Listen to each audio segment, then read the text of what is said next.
as a lot of people, I've always loved true crime, you know, like Netflix, and you binge watching it, and suddenly I was in one myself. Yes.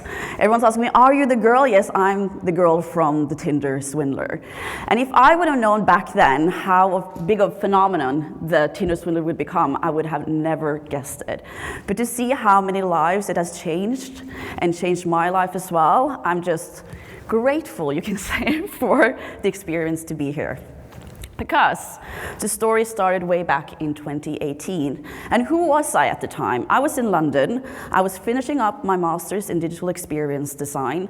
And I had been working in IT for almost 10 years. I had been a UX designer, and I had been working on actually loan applications for the most vulnerable in Norway. And I even won awards for the work I've been doing.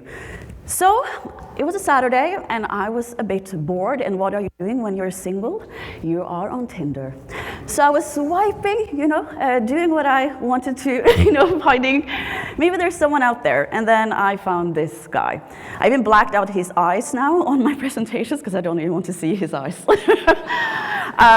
But it's Simon, and he said that he was the son of a billionaire, a diamond mogul, and he was the CEO of this diamond company. We met very quickly, and when you meet Simon Levive, you don't only meet Simon Levive, you're meeting so many people. And the people you meet, he's even using voluntarily or involuntarily. He's from the documentary, you have Peter and Avishai, but he was as well using a lot of other people, for example, a driver that didn't even know that Simon Levive didn't exist. So, it's a very quick commitment with Simon. He pulls you in. You might have heard about this infamous private jet trip that I did with this team to Bulgaria on the first date, which is insane. There's nice dinners. You can see the life that he's living extravagant. But on the flip side, there's danger as well. He had done really well for this diamond company, and his competitors had started to see this and was trying to shut him down. Was making death threats. There was I saw a CCTV footage from his apartment in Israel, and as you can see from the text messages, I will tell you when I'm safe, I'm scared for you. It starts, and he had Peter, the bodyguard that was kind of watching over him. But he said to me, this will just only be some weeks and everything was going to be fine. So it was kind of lingering. But I wanted to show a bit of the social engineering, and I'm sorry that it is a bit small here. But it started with a proper love bombing. We call it adult grooming as well, I have to say. 100 red roses, he had never felt this way. The voice notes were like unbelievable. He came solely to Oslo to see me on a private jet one evening, and it was like, I'm a man of my words. I'm coming to see you. But as well, it was, I have to say, emotional abuse with some of the aspects that was happening to me. I mean, it was proper immersive theater. He got Peter to call him when I was with him in Amsterdam and said, they found him, you need to hide, Simon. And we were shutting down the lights, and I was with him, and I was scared to death. He made me make my Instagram private, remove my last name and picture, because I was in danger as well. And we have the infamous Copenhagen attack where he said that his enemies was trying to kill him. And it was the reason why he had Peter, and he would be dead if it wasn't. So, when all this is happening, the favor. We know, we're in fraud fighters, we do fraud, we know when everything is coming to an end, the favor is coming. And everyone is asking me, why did he ask you for money? He's a billionaire. The request or the favor wasn't for money, it was for security. He said that his enemies had found a way to track him by the use of his card, and if I could just borrow my identity and my card so he could travel untraceable, and they couldn't find him. It was just for a short period of time. At this point in time, he was my boyfriend. And it was such a small favor in the big thing. I didn't feel I was giving him money, but I was giving him security. So what did I do? He said, do you have an American Express card? I didn't. Well, he made me apply for it. And I got it. It was very easy. It was a 2-day thing. I said I made £200,000 per year, no documentation, but this silver card in a very nice letterbox came to my house. And I bet that Simon was pretty happy about that. But I had no credit history in the UK. So what do you do then? I did countless calls to Amex to raise the credit. And I was sending permissions for transfer and the use of card for different reasons. And then I did something I regret to this day. In the end, Amex said we need documentation that you have funds or employment. And unfortunately for me, he employed me at his diamond company. I trusted when I said, well, if Amex calls, will I be in the employment registry? And he said yes.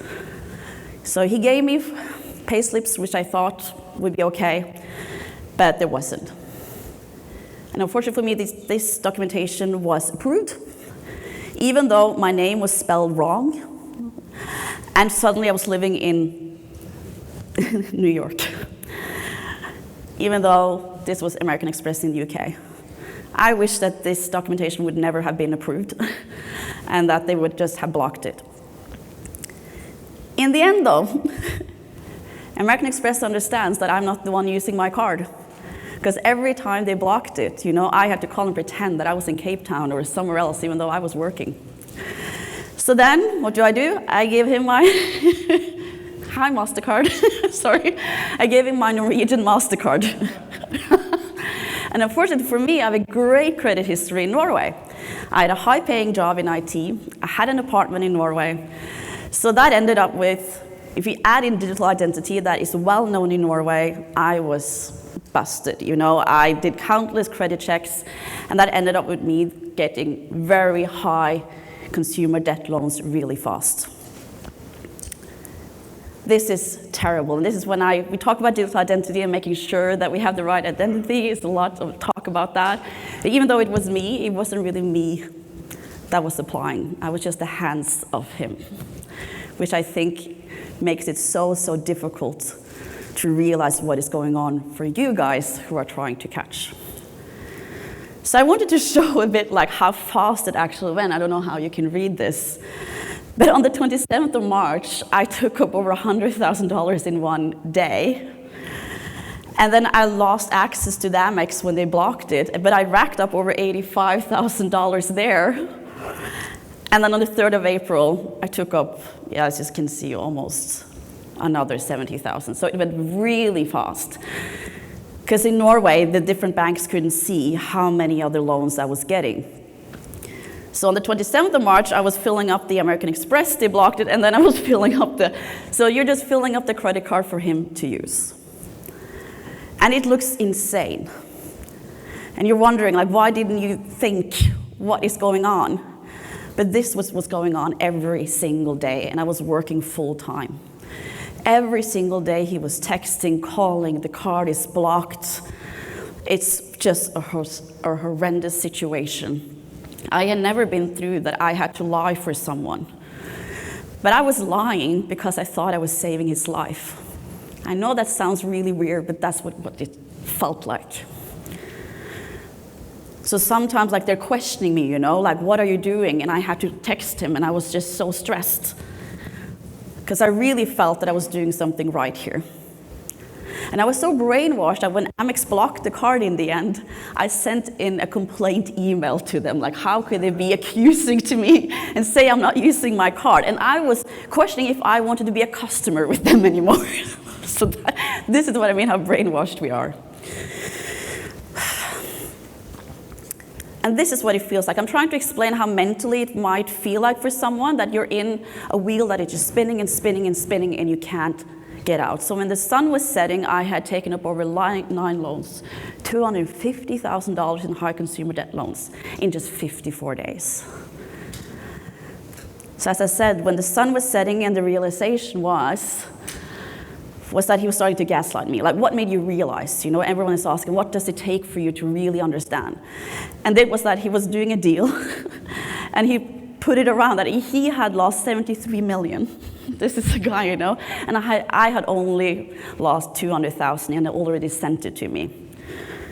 I contacted then Amex, and they came with special security agents, and they said that this is a long-time fraudsters. And I was the last string of 3-4 women. This was back in May 2018. They know of him. They didn't want to go after me, which made me feel really good.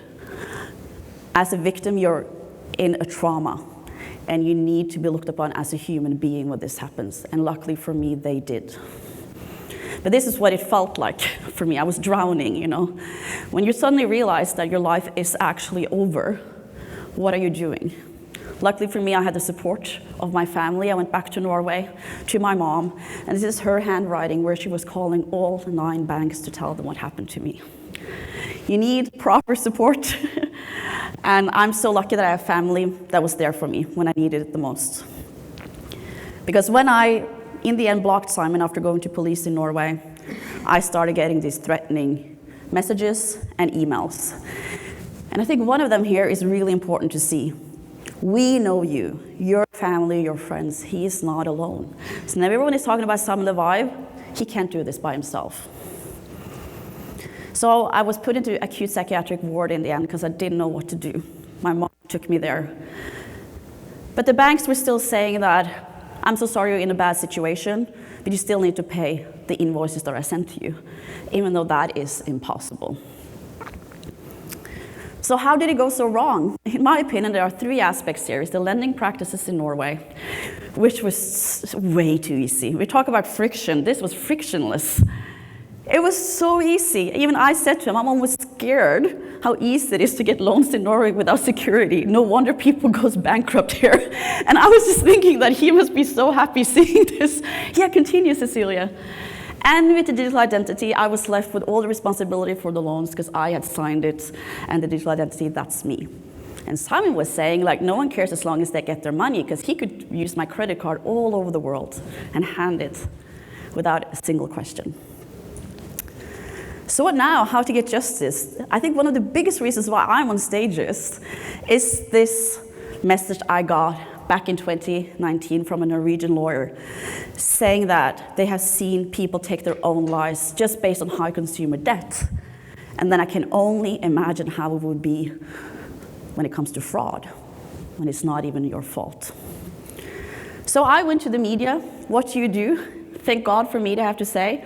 I managed to create and be the foundation of 2 documentaries about this guy.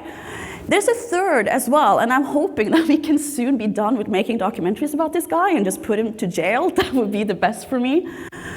But this went viral all over the place. And you know, you get feedback, and I'm on stages, and you get a lot of great things people are saying about the work you're doing. But there's a flip side to this. There's a lot of judgment. There's a lot of victim blaming. And I think it's one of the key reasons that he's still out there. Because with fraud, I feel there isn't kind of a clear criminal for everyone. I'm a gold digger. I am naive. It's not Simon's fault that I'm naive. Even some is saying that Simon should hold TEDx talks for men on how to treat women, which is just insane. Simon Levi is now as well. He is still on TikTok and on Instagram, verified with his fake identity, and are putting out TikToks that the media might hate me, but the public loves me. Thank you for your love, because everyone wanting to take selfies with them. We're making these criminals celebrities, and then you're left with the blame. He's not a fucking magician, as one of these people are saying. He's a criminal who's making death threats. He is dangerous.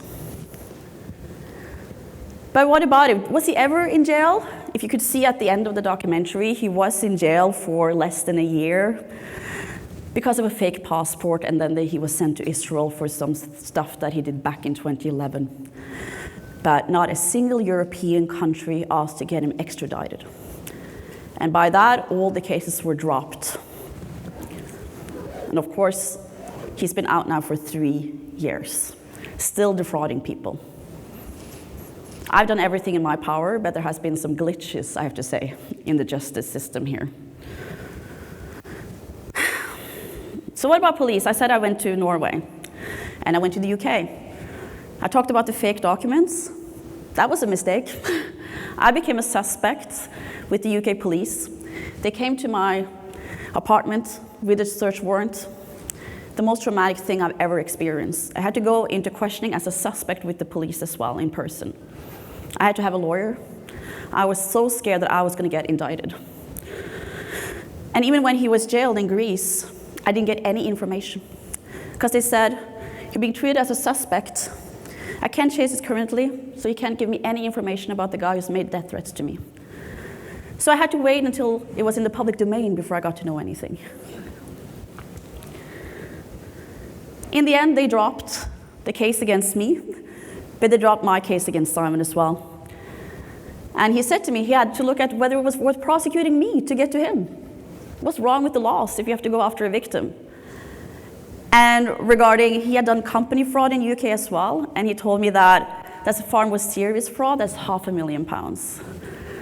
So I'm on stages here to show that we need to change how we talk about fraud and romance fraud as well. It's much more than the money lost. The emotional abuse and the coercion that he did towards his victim is serious. And what about the banks? Unfortunately for me, 4 banks took me to court in Norway. So I had to be a defendant in 2 trials. And I have to say, it was like it's David against Goliath here. And we all know the story. But unfortunately, in this story, Goliath won. I lost both my trials because they said I had other opportunities to help Simon than to continue to take up loans. And in court, they had 2 visions of me. I was either naive, dumb, weak, and in love. But I was as well cunning and hunted for the loans, and I just wanted a rich boyfriend. And I feel like when the financial institutions have these 2, these don't go together. But still, they won. And unfortunately for me, they start to go after me in the UK where I live, with debt collectors. So in the end, I was so distraught that I didn't know what to do. And in the end, I had to file for bankruptcy to be safe. And it's really saved me. A lot of times you feel like bankruptcy must be horrible, but I have to say those years that I actually could just calm down and not have the anxiety of not knowing what's going to dump in your mail. So I have to say, so I'm free from it now, but I still have all my debt in Norway because my Norwegian creditors don't want to join in on the UK bankruptcy. It's a very tricky situation I'm in. So I just want to round up by saying, like, when all the eyes are on the victim, that's what I felt like. Every time we were talking about this, we were talking about me. Why did you, what you were doing? Why did you? And I was like, we're forgetting about the criminals here. We're talking about liabilities, and we are talking about, the good people. We're talking about who is responsible. And I was like, well, we know kind of who is responsible. Can we try to talk a bit more about them and why they're doing what they're doing and how easy it is for them? Because this has been terrible for me. But I have to say, it can be kind of gloomy, but I have to say the amount of amazing messages and the lives that I have saved by going out there, and as I can say, as they were saying, I put my pride aside and I crawled. It's so worth it. To see the reception from people and see fraud victims coming to me and being vulnerable and saying, I don't know where else to turn to, but I'm turning to you because I'm scared. It means the world. And to see as well now, I have to say, thanks to Tinder Swindler, people are more aware. We're talking about education. The amount of people that I just see, oh, this reminds me of the Tinder Swindler. Like so many people now, if they're talking to someone, if someone reminds them of the Tinder Swindler, they run. And I was like, thank God, thank God. So I have to, and thanks to it, I have been able to be on stages and do interviews and talk to a lot of banks in the UK, and I am so grateful that they are open and willing to listen to my experience and how we all can learn from it. I even did a TED talk that is not going to be released because I talked about Simon, so that is it, but at least I have the pictures from it. And one of my prides and joys is my nonprofit that I'm starting up with my co-founder, Anna Rowe. She's on social media as Catch the Catfish. She's been helping fraud victims for several years now, and we are starting it up in the UK. We want this to be an organization by fraud victims, for fraud victims, specializing in romance fraud. So it will be the organization I wish I had, and to actually create change as well. So we already have collaborations with the City of London Police. We've done a webinar for Lloyds, and it's a lot of exciting things to come. So I just want to end it. Everyone is saying, but please look at fraud victims as a resource. Let's break down the silos. I know we talk about it. I'm not the one to do it, but please, I'm talking from someone who has been at the bottom. I'm on the rise, but please, let us challenge each other and collaborate. So, because I really want to remove the stigma, and by me being on stage, I really hope we can do that. Thank you so much.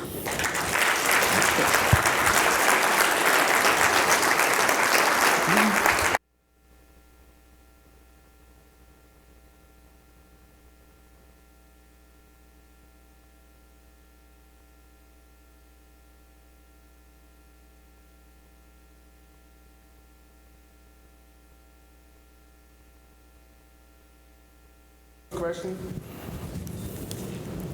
If you don't have questions, it's fine.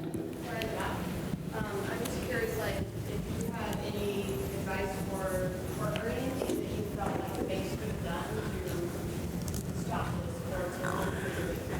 this? I think, as I said, I'm just wondering, because my main bank in Norway, they saw all the funds going in and out, and I know that I talked to several of you yesterday about, seeing changes in patterns. It was a clear change in my pattern. Like, I never traveled that much, never done business class, so I just think continue with the great work you're doing, but realize as well that no one is perfect. And even though we say we check documents, but I have the proof that at least in my case, it didn't happen. What the banks could have done more, I feel as well, is that understand that you're in a trauma when you have realized you've been defrauded, and give us time. Because I think how bad it went for me economically, it could have been so much better if the banks could have said, we'll give you some time to actually build yourself up mentally so you can handle your finances. Because it was just a hunt to go to debt collectors, and take, and that was, you're not in the right headspace. Because you think about the emotional. You had a boyfriend that never existed. And I think it's important to remember that. It's not just the money.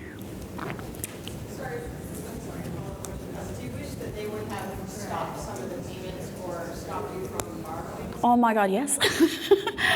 I wish that, sorry if Amex is in here, but I wish that Amex never would have given me the platinum card. I think that was the start of it all, Without any documentation, you send a platinum card, so yeah, sorry. Sorry if there's any. Last question. So, to that point, we deal with victims on a regular basis, and they don't believe us when we tell them. So, in that situation, what do you think would have jolted through for you not to believe that this person that you're in love with is in danger? Like, what could have been said to you at that moment to break the spell? And this is what I mean. This is a much bigger thing. I totally get why it is really, really difficult. It's not a one-size-fits-all, because everyone's so different. So this is why, for example, Santander UK, I think you should reach out. They have a Break the Spell team in the UK. So you should really reach out how they're working, because I think that, I haven't spoken to them, but they put out some in media, and I really want to talk to them. And that is part of what my organizations want to do as well, is that take on some of these more difficult cases. So when you say to them, because you're the bank, it's a bit difficult sometimes, when you've done something, and when I gave my card, I have done something wrong, so you're scared. So I think that is why I'm thinking with my organization, if we can take care of them, because it might take weeks, it might take days, you might send them reverse image searches, it's all these type of things that you don't have time, or shouldn't, will you have time? Will your employer give you time to do that, That is, because that's what needs to be done. Because as I say, you're in the wheel, and you don't want to admit to yourself. Thank you. Yeah, sorry, good talk.